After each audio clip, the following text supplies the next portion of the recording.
Hi అండి. జుట్టు ఊడిపోతుందని బాధపడుతున్నారా? జుట్టు పలచగా ఉందని ఫీల్ అవుతున్నారా? అయితే ఈరోజు ఈ వీడియో ఖచ్చితంగా చూడాలి. దీన్ని శీకాకాయ అని అంటాము. ఇది పూర్వం నుంచి వచ్చేదే, మనందరికీ తెలుసు. కానీ ఒకవేళ తెలియలేని వాళ్ళ కోసం ఈ వీడియో. దీన్ని ఒక స్ట్రైట్గా నిలబెట్టుకుని బద్దలాగా కొట్టుకోవాలన్నమాట అండి. అప్పుడు అది బద్దలాగా విడిపోయి గింజ ఉంటుంది అనమాట, దాంట్లో పిక్క ఉంటుంది. ఆ పిక్క తీసి బయట పడేయాలి. మనం దాన్ని యూజ్ చేసుకోవాలన్నమాట అండి.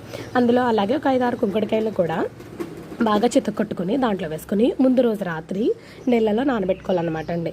అంటే ఏంటంటే ఈరోజు మనం తలస్నానం చేస్తే నిన్న రాత్రి నీళ్ళలో నానబెట్టుకోవాలండి. నానబెట్టుకుని వాటర్ వేసుకుని బాగా నానబెట్టుకోవాలండి.